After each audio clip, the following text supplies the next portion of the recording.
Hello and welcome. Now, in this course, what we are going to be doing is we're going to be discussing all of the ways that you can use private label rights, or PLR, to make your online business more profitable. Now, private label rights, and other people call it PLR, it gives you leverage to create more content, more products, and authority with whatever time constraints you are working with. And the need to be prolific with promotional content requires that marketers have new and accurate content on a regular basis. In other words, in order to really get your message out, you can't rely on one message. You can't rely on one social media post. You can't rely on one blog post. It really requires that you are consistent with content, consistent with products, consistent with information that's going to be helpful to people. Now, PLR is available for that, and it's available to those folks who do not have time to research and create this content on a regular basis. So if you had to come up with all of the new ideas, you had to come up with all of the different ways and examples that these new ideas can be applied, you'd probably run short of time, and that's where PLR is at its best in helping you to be able to accomplish that.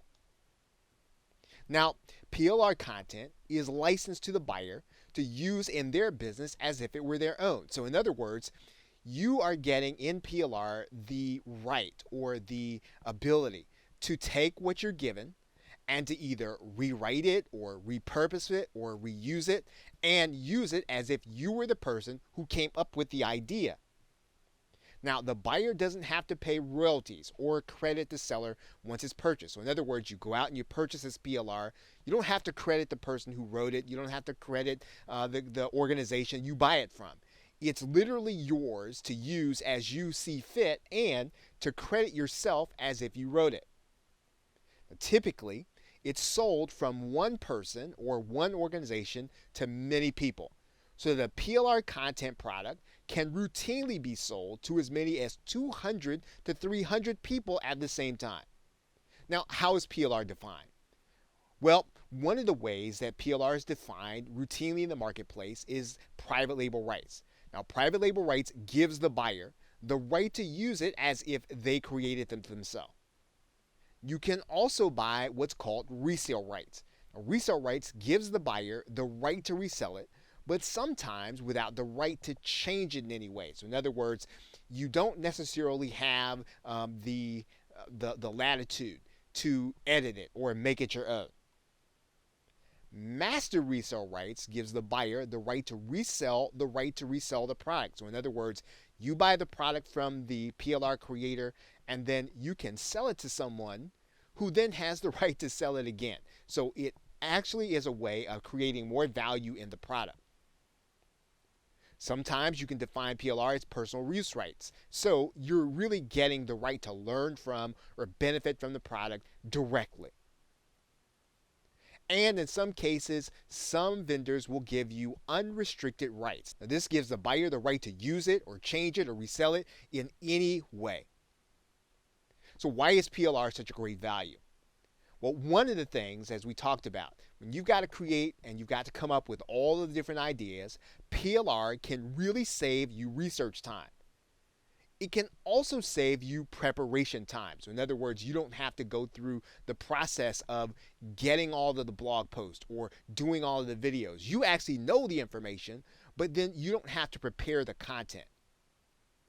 PLR can provide the buyer with a way of instantly creating additional value. So you can add PLR to an existing information product you already have, giving the buyer something else, and then instantly creating more value. And actually, in some cases, you can even charge more as a result of adding the PLR.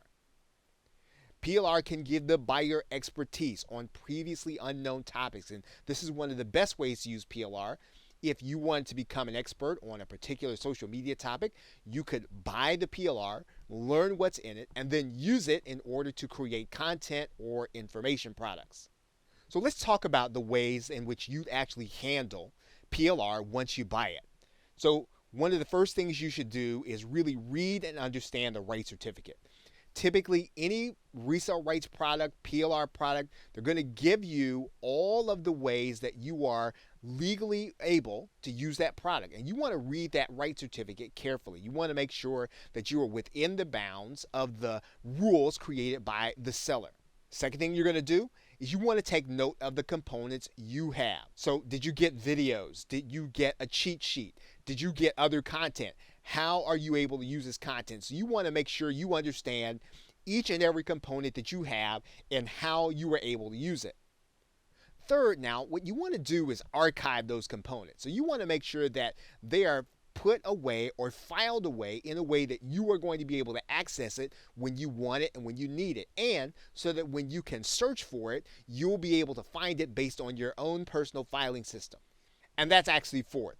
You want to label that component archive so that you can easily search it. You want to make sure that anytime you want to find a video on a certain subject, that you're able to easily find that based on your filing system and your archiving system.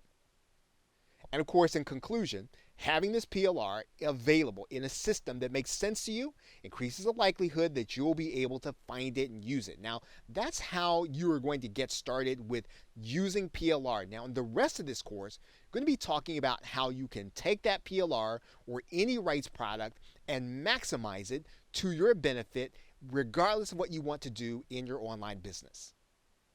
Okay, so with that, thanks, and I will see you in another video.